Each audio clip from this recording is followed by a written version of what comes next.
guys, this is Carrie, Fullerton Professional Organizing, and today I'm talking to you about a YouTuber I found named Margaret Matheny. Matheny, and she talks about how minimalism changed her life. Now, she also talked about minimalism. Minimalism is usually defined by getting rid of everything, but she says that's a misunderstanding.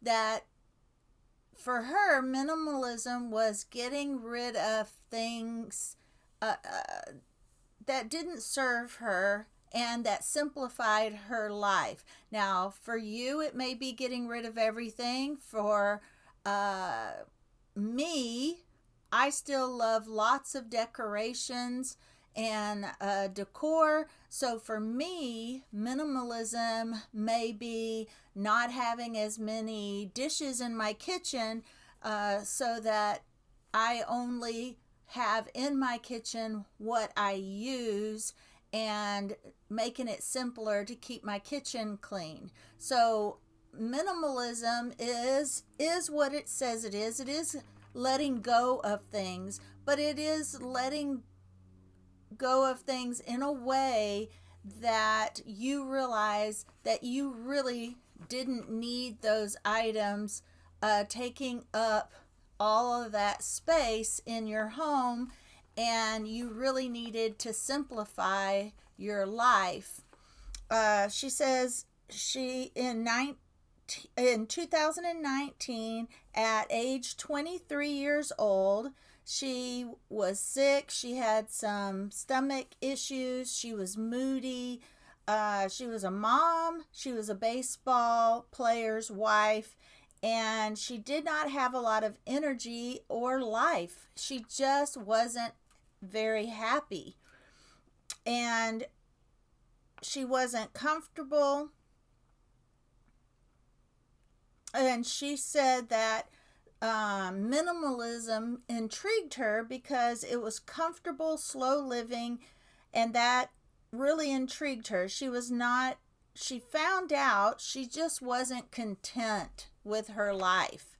And when you're not content, it makes you seem like your life is not making you happy, because she says you tend to want to be perfect. You want to have all the things so all the people will be impressed. You want to be the perfect everything so everyone can be impressed and know that you're just like, and you are happy knowing that you're just like everybody else.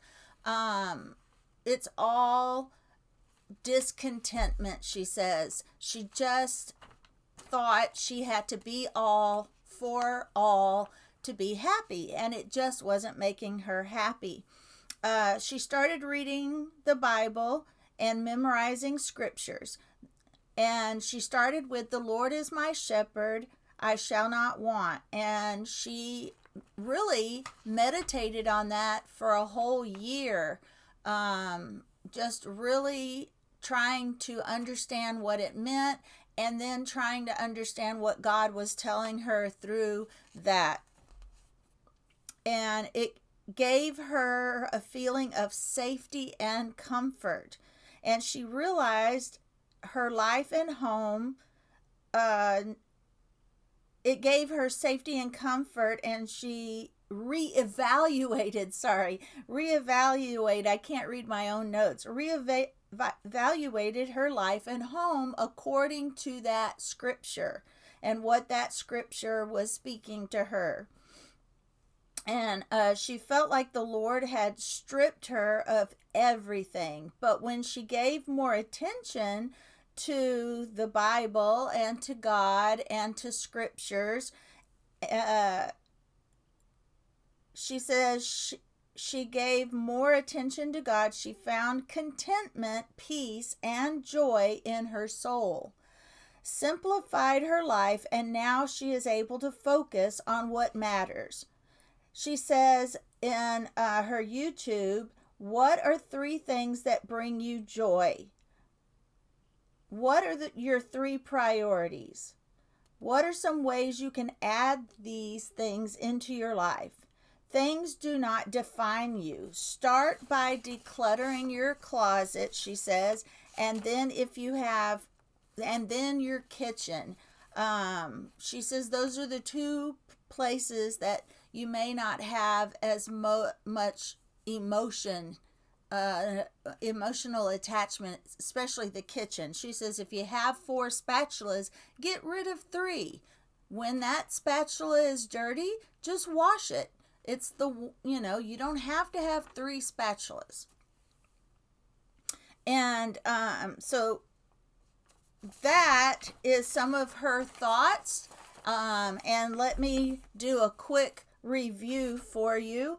Margaret shares with us in her YouTube a little of her story, her biggest tips for simplifying your life, where to start, and some do's and don'ts of minimalism. She says, make sure your mind is in the right place first. If you don't, the clutter will probably just accumulate all over again. Minimalism doesn't have to be this really big, overwhelming book of rules. She thought that it was that for so long, and that's what prevented her from getting to this place for years. It's about simplifying your life and making room for the things that matter. And for me, my craft room matters, my decor matters. So try to simplify your life. She says, once you experience what life feels like with less things, there's so much more value to your relationships, your family, and your home, because you're making room for what matters. She does say that candles are a good reminder to dim the lights, slow down, and decompress. And for me, in my life, I read a book by Emily Barnes, and she said the art of tea is also a way to slow down and do the same, because for tea you have to wait for your water to boil, and she suggests not doing it in the microwave, to embrace the slowness of the process. Boil your tea, let your tea bag seep, and sit down and sip, not gulp, sip on a cup of tea, and let that be your slow down, simplified, and it just helps you slow down and decompress. Start with writing down the answers to these questions that we already talked about. What are your 3 top priorities? Next, write down the ways to add that into your life. What are 3 things that bring you joy? Try to add those things into your life. Start with your closet. It's the easiest place to start decluttering. Part with things that don't fit, you don't like, or what you wished you fit in. Move to the kitchen next.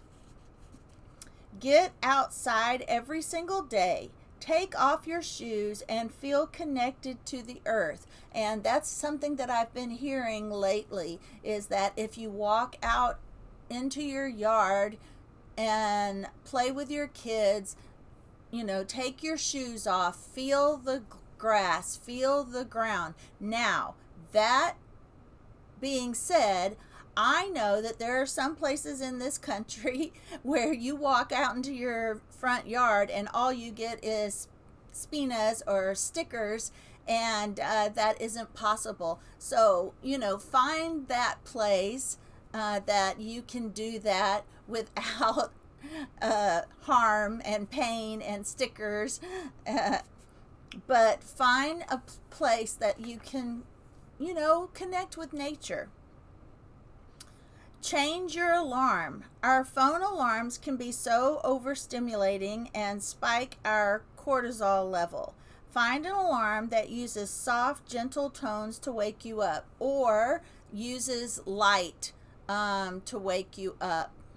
Now, you can also probably switch your blinds to the up direction instead of the down direction, because the down direction blocks out more light. If you point your blinds to the up direction in the mornings, the morning light will wake you up. But you can also do the same thing by not having blinds, or to have them all the way up. That daylight will gently wake you up in the mornings. And then spend 10 minutes in the morning writing in your journal. Jot down your gratitude list, your to-do list, things you're working on, your prayers. This starts your day off with intention. Be aware of all the information that is given to us. Information is good, but too much information, like the news, bad news, and more bad news, and politics and more politics, can cause excess in your brain and much stress. Limit how much time you are spending on Facebook, Instagram, or whatever sites you're scrolling on. Spend more time living in the moment. And our next YouTuber that I'm going to talk to you about talks about that a little more, and how she balances her work life and her home life, or mom life and work life, and spending more time being intentional with your family. And we will talk about that in the next one.